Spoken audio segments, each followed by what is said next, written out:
Começa agora, Repórter Amazônia. A notícia onde você estiver. Uma produção da Rede de Rádios Públicas da Amazônia. Após a operação, o Ministério da Agricultura afasta fiscais suspeitos de facilitar comercialização de carne adulterada. Mais de 70 cidades do Tocantins estão em alerta para risco de tempestade. No Maranhão, crateras provocam interdições em rodovias. E Vila Bela da Santíssima Trindade, no Mato Grosso, comemora aniversário com transferência da capital e danças tradicionais. Hoje é sexta-feira, 17 de março de 2017. Eu sou Sheila Noleto e você acompanha agora o Repórter Amazônia. A Operação Carne Fraca da Polícia Federal, deflagrada nesta sexta-feira, apontou um esquema em que empresas maquiavam carne vencida e subornavam fiscais do Ministério da Agricultura. A carne imprópria para consumo era destinada tanto ao mercado interno quanto à exportação. Os detalhes na reportagem de Priscila Mazenotti, da Rádio Nacional da Amazônia. A Polícia Federal deflagrou nesta sexta-feira uma operação envolvendo 40 empresas de produtos alimentícios que distribuíam para todo o país e para o exterior. O esquema, segundo o delegado Maurício Moscardi Grilo, incluía o uso de substâncias cancerígenas em quantidades 5 vezes maiores que o permitido para maquiar a carne e disfarçar o cheiro e o aspecto de podre. O grupo também injetava água para que o peso do produto fosse maior e trocava a proteína da carne por soja ou fécula de mandioca, que são mais baratos. As investigações mostraram ainda que, em determinados momentos, nem os fiscais envolvidos aguentavam a má qualidade do produto. Diziam que não dava mais para receber a mercadoria desse jeito. A Operação Carne Fraca é a maior já realizada pela Polícia Federal. Foram mais de 300 mandados cumpridos com relação a esse esquema de fiscalização irregular de frigoríficos e liberação de licenças. As investigações começaram há 2 anos, depois da denúncia de um dos fiscais. Estão envolvidas as principais empresas do país, como a JBS, que detém a Friboi e a Seara, e a BRF Brasil, que controla a Sadia e a Perdigão. O delegado Maurício Moscardi Grilo disse que são grandes as chances de carne podre ou abaixo das especificações terem sido consumidas em todo o país. O esquema seria comandado pelo ex-superintendente regional do Ministério da Agricultura, Daniel Gonçalves Filho, e pela chefe do Departamento de Inspeção de Produtos de Origem Animal, Maria do Rócio Nascimento. Os policiais encontraram uma grande quantidade de dinheiro durante as buscas nesta sexta-feira. Na casa do atual superintendente regional do Ministério da Agricultura, Gil Bueno, por exemplo, foram apreendidos R$65 mil.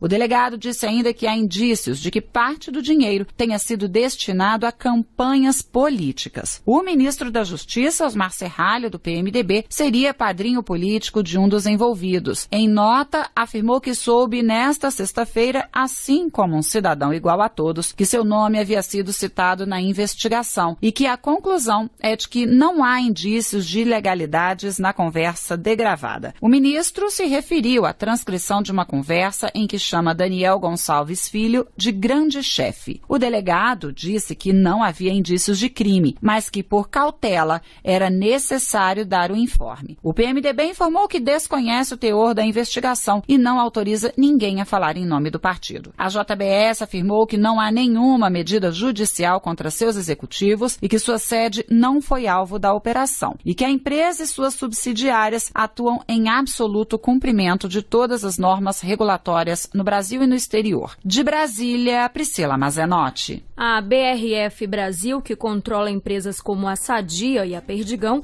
informou estar empenhada em colaborar com as autoridades para esclarecer os fatos. A companhia diz também que cumpre as normas e regulamentos para a produção e comercialização de seus produtos e que não compactua com práticas ilegais. Em nota, o Sindicato Nacional dos Auditores Fiscais Federais Agropecuários diz que apoia a ação da Polícia Federal e que as denúncias constam de processo administrativo que tramita no Ministério da Agricultura desde 2010.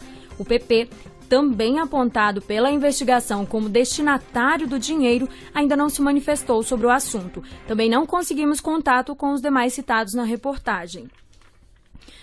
E a operação contra a venda de carne estragada preocupa o Ministério da Agricultura, que teme repercussão no mercado internacional. Fiscais suspeitos de facilitar a comercialização de carne adulterada foram afastados. As informações ao vivo com Lucas Por Deus Leão, da Rádio Nacional da Amazônia. É com você, Lucas. Obrigado, Sheila. O Ministério da Agricultura afastou os 33 funcionários suspeitos de participarem do esquema de venda de carne adulterada. Eles agora vão responder por processos administrativos e, se comprovada a participação no esquema, podem ser demitidos. Além disso, o Ministério interditou hoje 3 estabelecimentos envolvidos na investigação. O frigorífico BRF do município de Mineiros, no estado de Goiás, e 2 estabelecimentos do Pecim Agroindústria. Um em Jaguará do Sul, em Santa Catarina, e outro em Curitiba, no Paraná. Eles produzem carne de frango e embutidos como salsichas e mortadelas. Outros 21 estabelecimentos serão fiscalizados pelo Ministério da Agricultura e, se comprovado irregularidades, também podem ser interditados. A força-tarefa do Ministério vai aos locais suspeitos somente na segunda-feira. O secretário executivo do Ministério da Agricultura, Elmar Novaski, comentou que representantes da União Europeia e dos Estados Unidos entraram em contato com o órgão para ter informações sobre a Operação Carne Fraca da Polícia Federal. O gestor disse que o caso preocupa, porque o esquema de venda de carne estragada deve ser usado contra o mercado brasileiro. Em relação ao mercado internacional, é lógico que nos preocupa essa ação. Até porque nós somos um país muito competitivo no mercado internacional. Nossos produtos chegam com qualidade e bom preço. Então, quando uma notícia dessa vem a público, e aí se aproveita a oportunidade para colocar em xeque o sistema, para se discutir a questão comercial. O secretário disse que argumentou com os representantes estrangeiros que o sistema brasileiro é robusto e transparente, por isso que permite uma operação como essa, segundo o secretário. Na terça-feira da próxima semana, o ministro da Agricultura, Blário Maggi, vai se reunir com embaixadores da União Europeia que estão preocupados com a situação. Ao vivo de Brasília, Lucas Por Deus Leão. Municípios do Tocantins estão em alerta para tempestades. Além da chuva forte, a previsão é de ventos intensos de até 60 km por hora. As informações com Isabel Cristina, da Rádio 96 FM de Palmas. De acordo com o Instituto Nacional de Meteorologia, o IMET, 76 municípios do Tocantins estão sob perigo potencial de tempestades, com riscos de corte de energia elétrica, queda de galhos de árvores e leves alagamentos. Além disso, os municípios poderão ser atingidos por ventos intensos, com uma média de 40 a 60 km por hora e chuva entre 20 e 30 milímetros. Na madrugada de ontem, 46 cidades da região norte já estavam em alerta. O IMET atualizou a lista e somente a região central do Tocantins está fora do aviso. Várias cidades do estado já registraram fortes chuvas. No último domingo, em São Salvador, um vendaval destruiu casas, derrubou árvores e outros prejuízos foram registrados. Ontem, um alagamento tomou conta da região norte de Palmas. A orientação da Defesa Civil é que as pessoas fiquem em alerta. Não se abriguem debaixo de árvores, desliguem aparelhos eletrônicos e evitem estacionar próximo a torres de transmissão. O alerta do IMET segue até as 23 horas e 59 minutos de hoje. E as cidades que fazem parte da lista podem ser consultadas no site imet.gov.br. De Palmas, Isabel Cristina. E a chuva também preocupa no Amazonas. Detalhes com Dayana Vitor, da Rádio Nacional da Amazônia. A evolução das chuvas no Amazonas colocou a região do Alto Solimões em situação de alerta e o Baixo Amazonas em situação de atenção. O anúncio foi feito pela Defesa Civil do Estado. 7 municípios entraram na situação de alerta, fase que antecede a situação de emergência: Tabatinga, Benjamin Constant e São Paulo de Olivença. De acordo com o secretário executivo do órgão, Coronel Fernando Pires Júnior, técnicos vão analisar o plano de contingência para as cidades. É uma preparação para que nós possamos trabalhar um plano estratégico para que, em caso de transbordamento da calha dos Solimões, aí nesses 7 municípios que compõem o Alto Solimões, nós possamos ter um plano de atendimento às famílias que poderão ser afetadas nessa enchente de 2017. Da mesma forma que nós fazemos com a calha do Solimões, nós também fazemos com a calha do Amazonas. A região está propícia com grande quantidade de chuva para esse momento e também a evolução hidrológica ali da calha do Baixo Amazonas. Os 4 municípios do estado que estão em situação de emergência já começaram a receber ajuda humanitária do governo. São eles Guajará, Ipixuna, Eirunepé, Itamaraty, todos na calha do Juruá. Reportagem Dayana Vitor. Crateras provocam interdições na BR-222 no Maranhão. De acordo com o DENIT, a empresa responsável pela manutenção de um dos trechos já iniciou os serviços de recuperação. A repórter Renata Martins, da Rádio Nacional da Amazônia, tem as informações. 2 trechos da BR-222 estão totalmente interditados no Maranhão por causa de crateras formadas na pista. Um deles fica na altura do quilômetro 328, entre Igarapé do Meio e o povoado São Vicente. A pista cedeu após um açude de criação de peixe que fica ao lado da rodovia transbordar.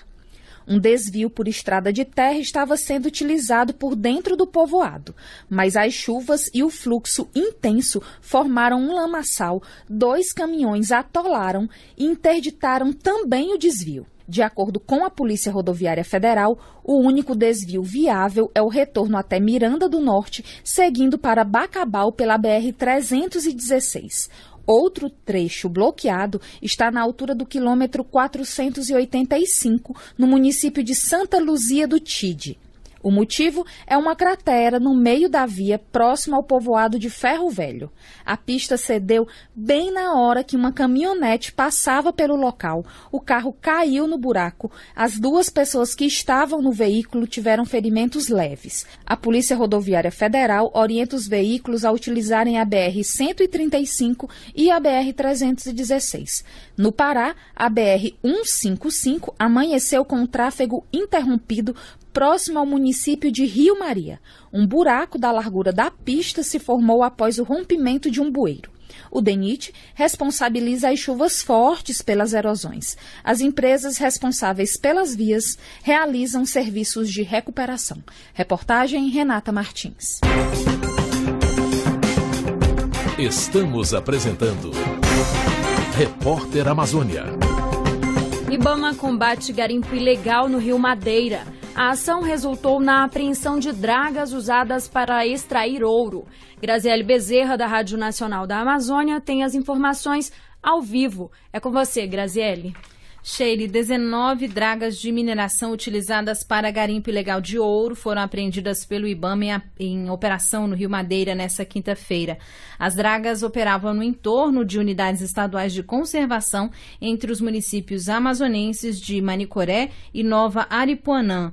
Todas as atividades foram embargadas. Os fiscais apreenderam também ouro, mercúrio metálico, instrumentos de garimpo e embarcações de apoio. Até o momento foram aplicados cerca de 11 milhões de reais em multa. Ao vivo de Brasília, Graziele Bezerra.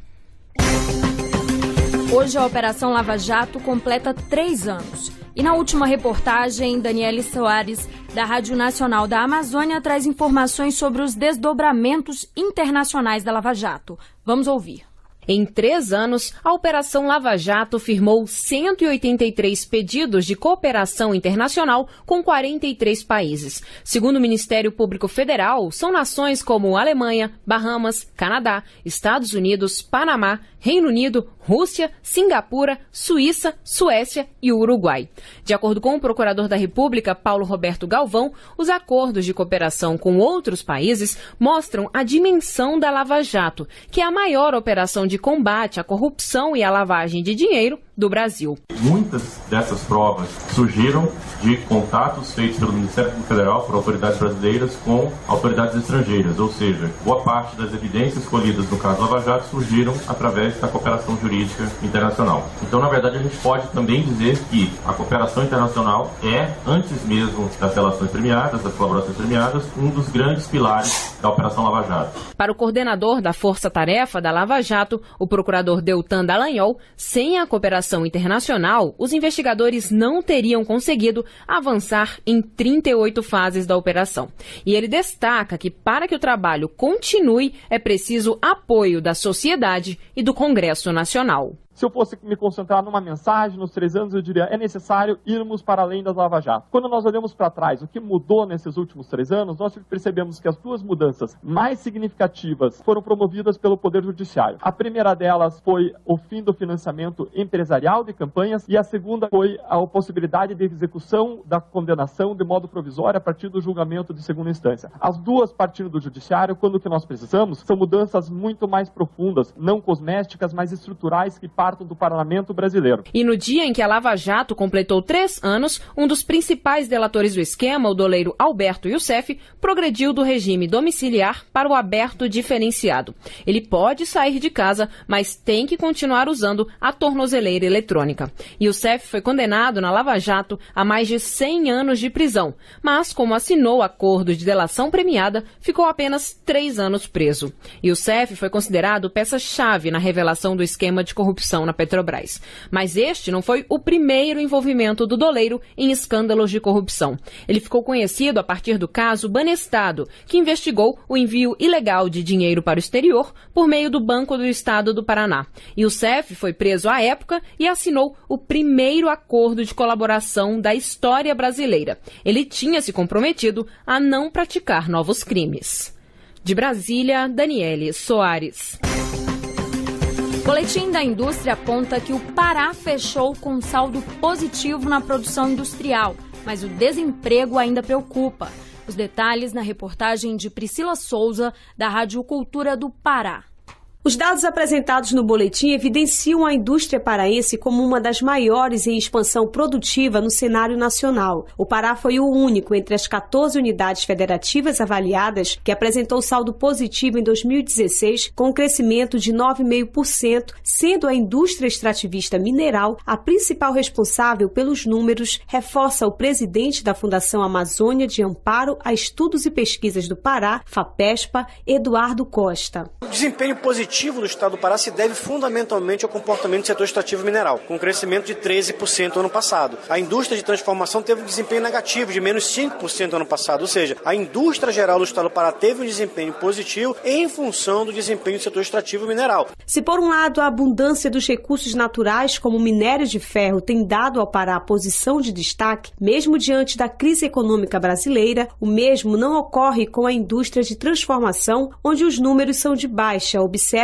o presidente da FAPESPA, Eduardo Costa. Os dados gerais vêm sendo positivos de 2011 a 2016 e as expectativas para este ano é manter o crescimento. Nós precisamos incentivar e ter mecanismos de incentivo à indústria de transformação, verticalizando a produção, diversificando nossa base produtiva local, agregando valor aos produtos locais e fundamentalmente gerando emprego e renda e melhor qualidade de vida para o cidadão paraense. Mas apesar do crescimento, a indústria continua desempregando no Pará. Segundo estudos do DIEESE, a indústria de transformação voltou a apresentar queda na geração de empregos formais no início deste ano. Em janeiro de 2017 foram feitas 2.392 admissões contra 2.493 desligamentos, gerando uma queda de 0,12%. O economista Roberto Sena avalia que, de modo geral, o parque industrial paraense é restrito, concentra poucos trabalhadores e, por isso, a contradição em crescer, mas não gerar empregos. Se nós pegarmos o emprego, foi um dos setores que desde o início tem mais de um ano que ele vem perdendo emprego seguidamente. Então, não precisamente esse crescimento pontual que foi do mês,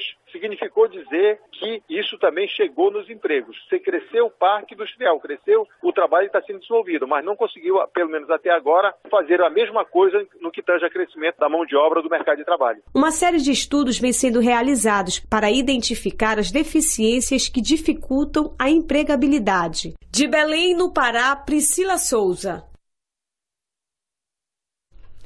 A declaração do imposto de renda para quem trabalha no campo tem algumas particularidades. Renata Martins, da Rádio Nacional da Amazônia, volta com as orientações de como preencher os dados. Produtores rurais devem fazer a declaração do imposto de renda, caso a receita bruta em 2016 tenha sido superior a R$ 142.798,50.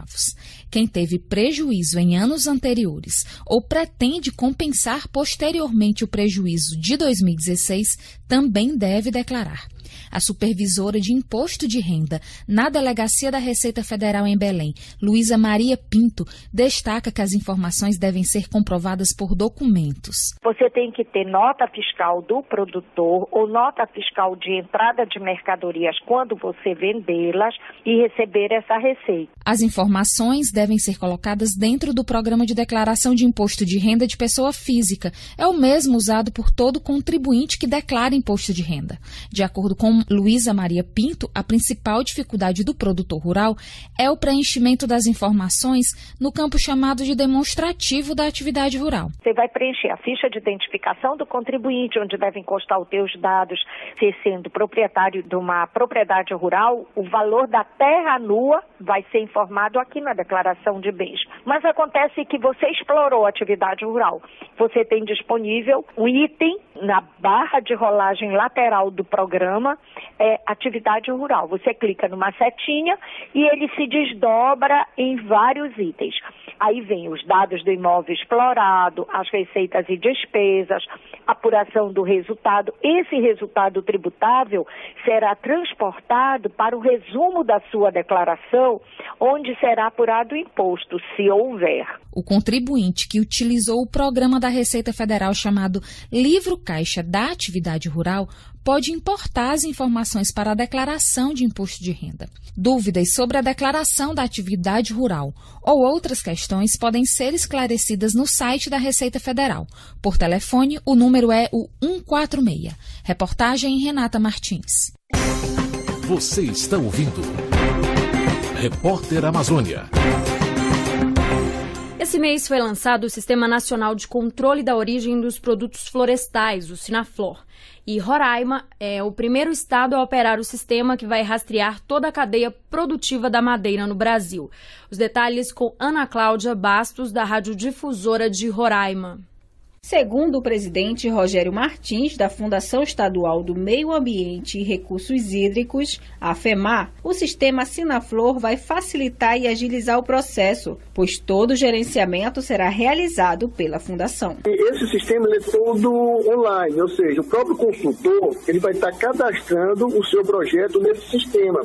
Então, toda a tramitação dele na gestão florestal será feita através do sistema e dando a celeridade necessária e a transparência que a gestão florestal necessita para que todos os órgãos, inclusive o de fiscalização, terão acesso para dar maior transparência em todas as ações do órgão ambiental. O presidente da FEMAR, Rogério Martins, fala da importância para o Estado. Ele vai desde a autorização de supressão vegetal, que é aquela autorização para desmatamento, até chegar no documento de origem florestal, que é o documento que as madeireiras ou o próprio empreendedor solicita para transportar sua madeira. Então, todo o procedimento, desde a supressão vegetal no campo até o distribuidor final, ele vai passar dentro desse sistema. De Boa Vista, Roraima, Ana Cláudia Bastos. E o Maranhão, Rondônia e Acre e Amapá serão os próximos a adotar o sistema. Todos os estados têm até o final do ano para aderirem ao Sinaflor. Esporte. Cuiabá e Luverdense foram eliminados ontem da Copa do Brasil. E agora, Graziele Bezerra, da Rádio Nacional da Amazônia, volta com os destaques dos campeonatos estaduais para esse fim de semana. Graziele? Sheili, na primeira rodada do Campeonato Amazonense, o Rio Negro enfrenta o São Raimundo neste sábado na Colina, às 16h, e o Princesa dos Solimões pega o Holanda no Gilbertão, também às 16h. E às 19h, o Nacional enfrenta o Manaus no Carlos Zamite. E pela sexta rodada do Campeonato Maranhense, o Grupo A, São José e Santa Quitéria duelam neste domingo no Dário Santos, às 16h. E Sampaio Correia enfrenta o Imperatriz no Castelão, também às 4 da tarde. Já no grupo B, a briga é entre o Cordino e o Americano no Leandrão, neste sábado às 15h45. E o Castelão vai tremer com o clássico Maremoto, também neste sábado às 15h45. Na 9ª rodada do Mato Grossense, Sinop e Cacerense jogam neste domingo no Municipal de Sinop às 3 da tarde. E no Pará, a 8ª rodada do estadual tem os confrontos entre Cametá e Castanhal no Parque do Bacurau às 4 da tarde e Independente Pinheirense às 5 no Navegantão. Já no domingo, Remo e São Raimundo jogam no Mangueirão às 4 da tarde. E finalizando, domingão de muita bola rolando em Rondônia, com os duelos entre Guajará e Vilhena no João Saldanha, Genos e Ariquemes no Aloísio Ferreira e Barcelona e Ji-Paraná no Portal da Amazônia, todos às 3 da tarde. Segue com você. Obrigada, Graziele. Cultura.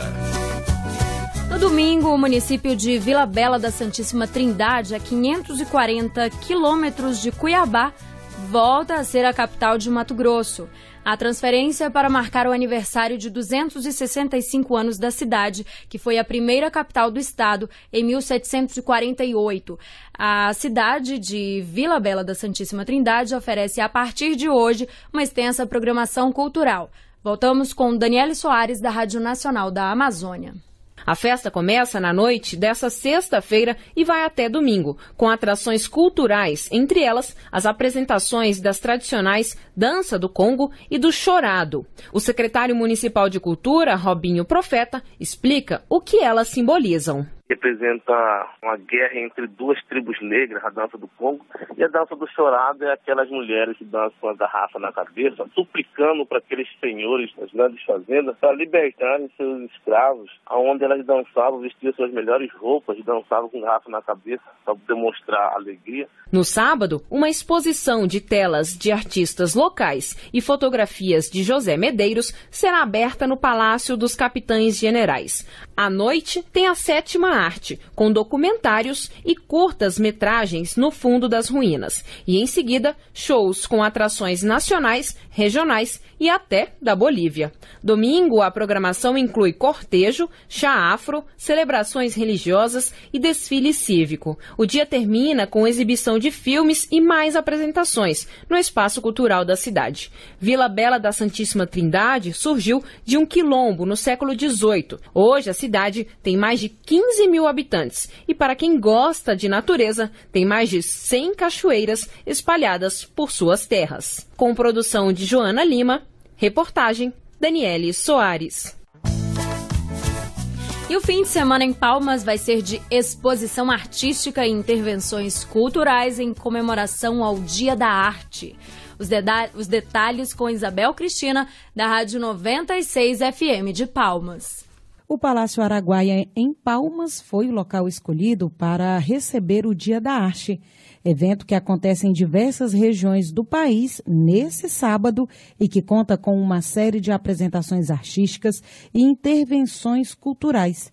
Nesse ano, o tema será Arte, Caminhos para a Harmonia, confrontar as problemáticas sociais, buscando um convívio harmônico e o reconhecimento do papel pedagógico da arte fazem parte da proposta, conforme comentou Ana Paula, voluntária e vice-diretora da Nova Acrópole, organização responsável pelo evento. O Dia da Arte é um evento promovido pela Nova Acrópole em todo o Brasil no mês de março. E nesse sábado de 18, a gente vai ter como tema desse ano a arte como caminho para a harmonia.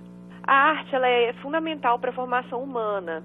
Então a gente vai promover diversas expressões artísticas nesse evento. O evento é aberto à comunidade, vai contar com audições, apresentações musicais e outras atrações, adiantou Ana Paula. Nós teremos uma exposição sobre as musas gregas, nós teremos uma exposição de fotografia, nós teremos muita música, vai ter um workshop de formação de plateia em música erudita, uma audição comentada da Sexta Sinfonia de Beethoven e a apresentação do quarteto de saxofone do UFT, que eles vão tocar o maior compositor das Américas, Heitor Villa-Lobos. O Dia da Arte tem início às 5 da tarde e segue até às 9h30 da noite, com classificação 12 anos e entrada franca. De Palmas, Isabel Cristina. Termina aqui o Repórter Amazônia. Apresentação, redação e edição, Sheile Noleto. Trabalhos técnicos, Sanderson Freitas. Obrigada pela sua companhia. Nós voltamos na segunda-feira. Um ótimo fim de semana. Você acabou de ouvir Repórter Amazônia. Uma produção da Rede de Rádios Públicas da Amazônia.